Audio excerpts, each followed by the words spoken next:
Hello, this is Dr. Paul Cottrell, and I am recording this on March 12th, 2025. We're going to talk about the updates on avian flu and on the influenza season. But before I do that, please go to my website, the-studio-reykjavik.com, and take a look at the different products that I offer. And if you could, because I do these videos for free, can you please donate through Stripe, PayPal, or buy me a coffee, or be a paid member to my Patreon channel? All the links are in the description of this video and all my videos. So click the links and donate, be a paid member to Patreon, and help support my work. And of course, I have the different products I have in my store, but we're not going to be talking about that today. Now, please subscribe to all my channels. I have 4 channels on YouTube, Brighteon, Bitchute, and Rumble. I do get strikes on YouTube, and the notifications seem to be delayed for some people. So please make sure you subscribe to all the channels. That's 4 channels on YouTube, Brighteon, Bitchute, and Rumble. Please follow me on all those channels. It's really important. I need your help to reach a wider audience. So please share the links and ask your social media to follow me. I really do need your help. So please participate and grow this network that I'm trying to create to inform the public about what's going on in international policy, what's going on in economics and finance, what's going on with politics in the United States, and also scientific endeavors and health and wellness. So please help by sharing the links and asking your social media to follow me. With that said, let's go to the summary for the last report that was released by the CDC for the influenza surveillance report. All right. Now, what I want to do is go to this chart here. I went over this chart in a previous video, and in the x-axis, these are the weeks. So this is 2025 week 8. So we're in week 9. That's the last report.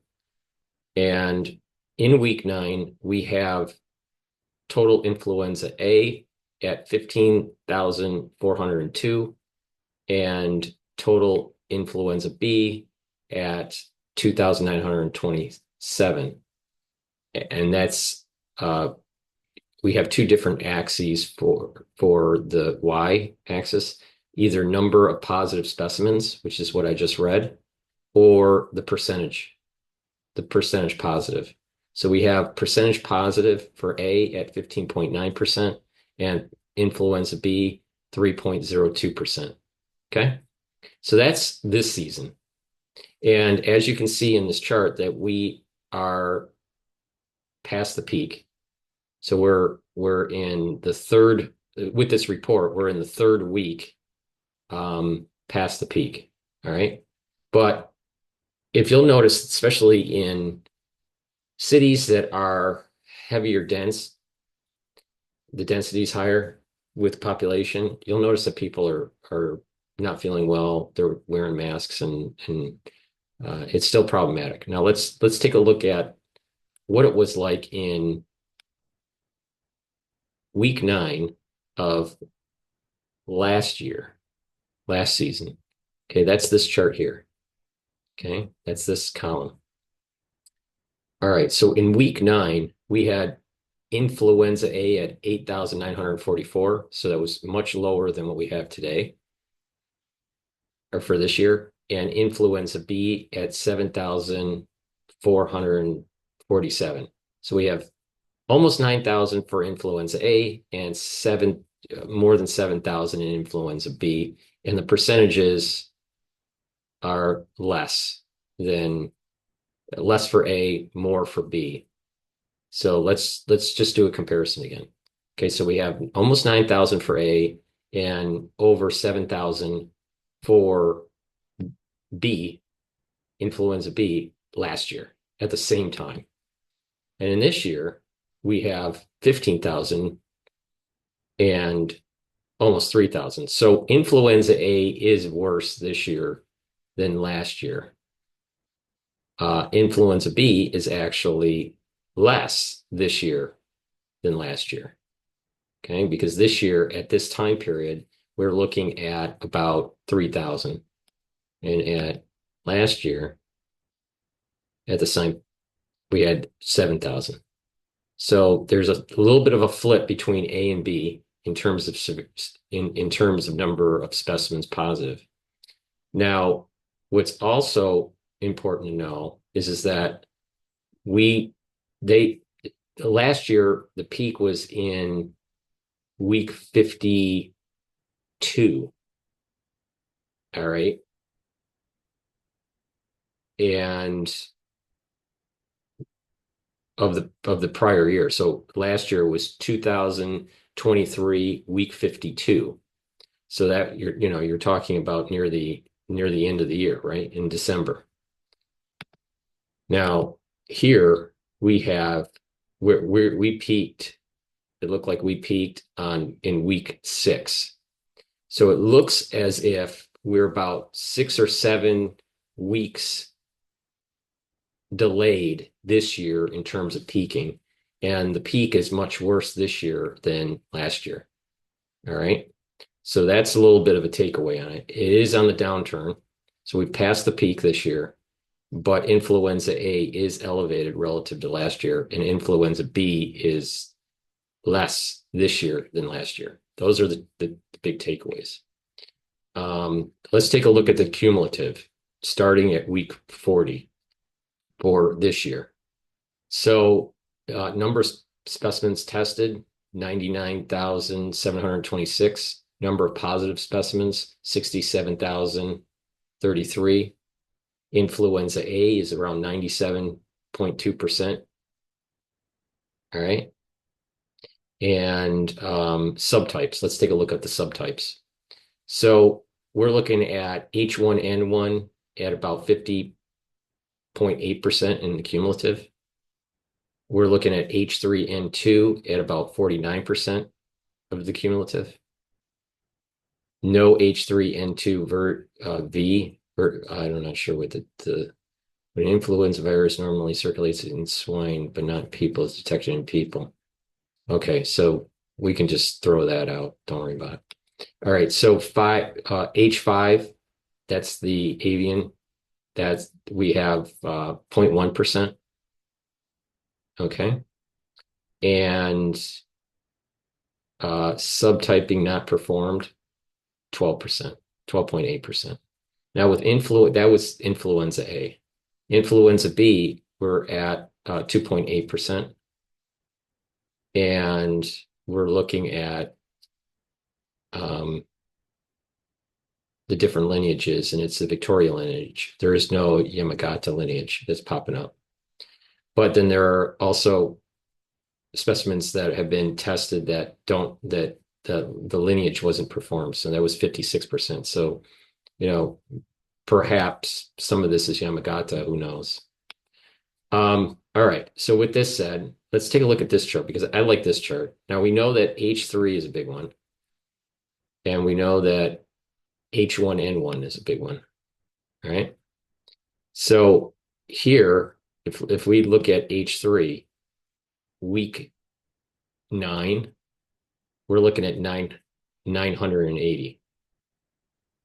If we look at H5N1 for week 9, we're looking at 1,169 that happened. That popped up for number of positive specimens. Now, we have some that are non-positive or non-specified for B.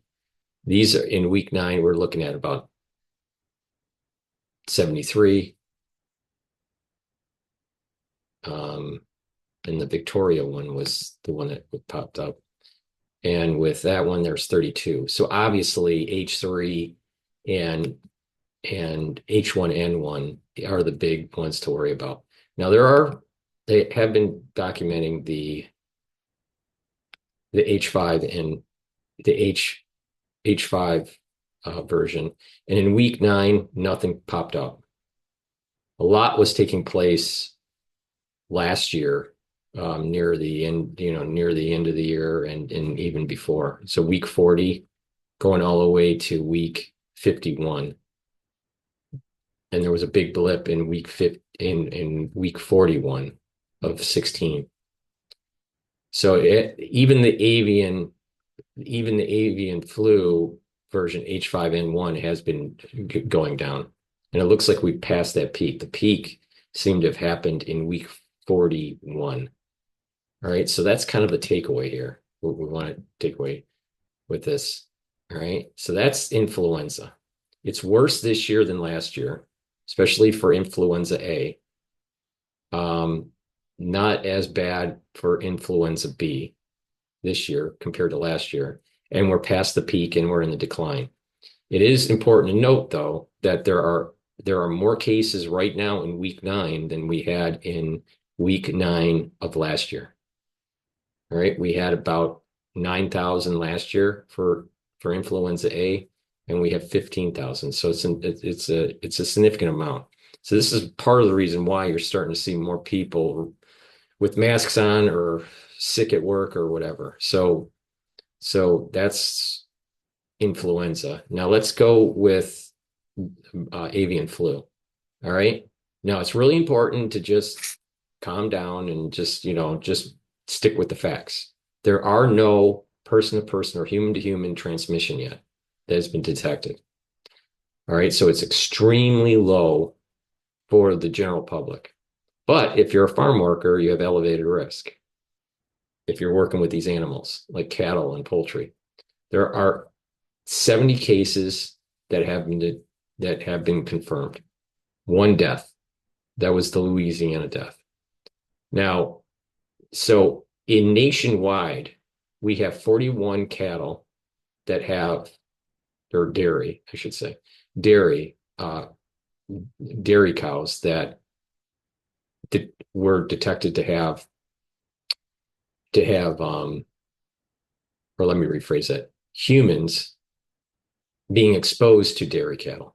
All right, 41. Now, the biggest out of that, a big percentage of that is from California. All right, so let's just keep that in mind. All right, so California is the big one. All right, so we have just overall human exposure to these different animals and what the breakdown is. So 41 human cases from dairy cattle or dairy cows, 24 from poultry, 2 through some other animal exposure, and 3 exposure source unknown. All right. So the big hit right here is California with the dairy cattle. All right. We also have in Washington poultry issues.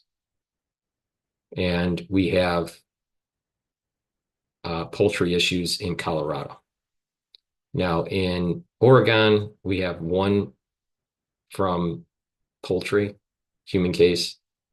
In Nevada, we had 1 through dairy cow. Wyoming, 1 case, other animal exposure. Texas, 1 human case through dairy. Louisiana, 1 case, other animal exposure. This is the death. Missouri, we have unknown exposure. Iowa, it's through poultry. Wisconsin, poultry. Michigan, 2 cases, dairy. Ohio, 1 case, poultry. All right. So we definitely, on the West Coast, was where most of the problem came up. Now some people have been documenting that it's been detected also H5N1 in Antarctica now. Okay, now let's break down quickly here the detection in animals. All right, as of yesterday, wild birds, there's been confirmed 12,510 wild birds detected with H5N1. And with poultry affected, 166,173,413. And with dairy cattle, there's 983. And that was as of 310. And there are 17 states that have an outbreak in dairy cows. So that's the update with this. So the key summary is that there's no human to human transmission. If you are a farm worker working with cattle or poultry, you have elevated risk.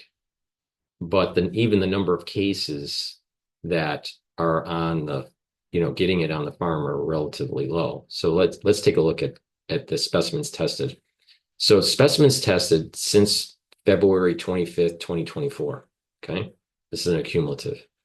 So specimens tested, so 153,315 plus specimens tested that would have detected in influenza H5 or other novel influenza viruses. Human cases through this national flu surveillance, 6 cases detected through national flu surveillance. All right. Targeted 5. All right. That's the flu. That's the national flu surveillance. Okay. Now the H5 surveillance.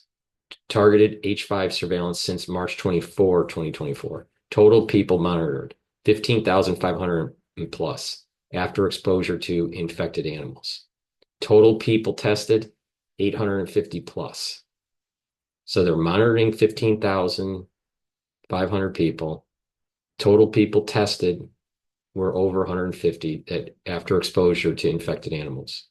And then they caught through this surveillance 64 of those cases. All right, 64 cases detected through targeted H5 surveillance. Okay, so even if you're a farm worker, the chances of getting it is low, is the point I'm making. That's the main point I'm making here. So it's very low for the general public. It's low for farm workers, but you do have elevated risk relative to the general public. There's no human-to-human transmission. The problem comes in is as the weather gets better and H5N1 starts to circulate through different animals, that there probably will be mutations that take place that will lead to further affinity to the receptors, the upper receptors in our lung, called the alpha-2/6 receptors, and mutations in the replication complex and mutations on the NA protein. So if all those happen over time, we will lead to human-to-human transmission. So just keep that in mind. Everything's still low risk, but the chances of human-to-human transmission with H5N1 is increasing, and that it will eventually happen. So with that, please go to my website, the-studio-reykjavik.com. Take a look at how you can support me by purchasing the products or donating on my website, the-studio-reykjavik.com. You can donate through Stripe, PayPal, or buy me a coffee. It's through these donations and the ones that purchase the products that allow me to do these videos for free. Thank you for listening and have a nice day.